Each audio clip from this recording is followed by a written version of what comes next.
Joe Biden made a quick trip to Florida today, his first time in the Sunshine State for nearly a year. Well, it turns out his 2020 basement strategy has him looking a little vulnerable and at times even a tad confused. Harris-Biden administration is going to relaunch that effort. When we hit the recession, the President Obama, and it frightens people when I talk about the testing area. They're really shooting live ammo and things, and yeah. Meanwhile, Trump is signing historic peace accords, getting 2 Nobel Prize nominations, and crisscrossing the country.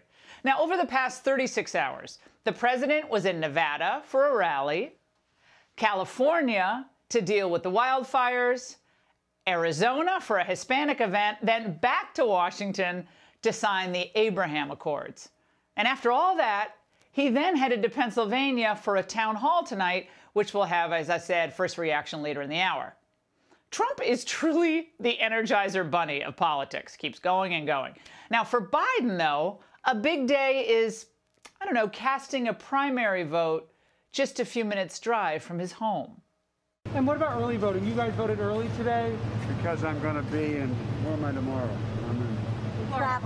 I'm traveling tomorrow. Since Biden himself can't tell us, it's important that we examine the twin forces behind the Biden candidacy, the billionaires and the Bolsheviks, and explain what each faction wants. Now, when Michael Bloomberg announced that he was giving the Biden campaign $100 million to spend in Florida, it became obvious that the billionaire class is getting a little nervous. Suddenly, the goal of getting back to normal in our relationship with China, which is what they want, it doesn't seem such a sure bet after all. Now, Bloomberg hates the Trump tariffs because they make it harder to do big deals in China and to offshore more U.S. jobs, both of which he ends up favoring. Now, of course, he's just one of at least 132 prominent billionaires who are supporting Biden. First, there's Bill Gates, who seems to be rooting for a Biden win in November as well. After all, he and Biden both share the same agenda. They both agree on appeasing China, a national mask mandate, and no return to normalcy without a vaccine. For the world at large, normalcy only returns when we've largely vaccinated the entire global population. I love how he does this with his hands. Well, then there's Tom Steyer, of course, who is a rabid promoter of the Green New Deal, which we already know will cost trillions and kill the oil and gas industry. Oh, and there's also Laurene Powell Jobs, the wife of the late Apple founder, whose magazine, The Atlantic, just published that bogus smear claiming Trump belittled our war dead. False. Well, they all have one thing in common. They absolutely despise President Trump's America First agenda. The billionaire crowd prefers an America where there's always a glut of labor. Now, what does that mean? It means there's no pressure on companies to raise wages. Trump prefers a tight labor market that puts upward pressure on wages, meaning bringing them up. That's good for the average working person. Besides, the billionaires don't need a functioning government. They certainly don't have to worry much about law and order. They have security guards and big walls and helicopters and planes if they want to escape, but not the average person. Now check out this headline. Pennsylvania's blue-collar voters see danger and back Trump. Now these same workers, they know the truth. Trump's economic nationalism works. And these same workers know the truth that Trump's economic nationalism is nothing that Biden would ever agree to. In fact, he works against it. Now, check out this headline. Median household income increased 6.8% to $68,700, the highest on record.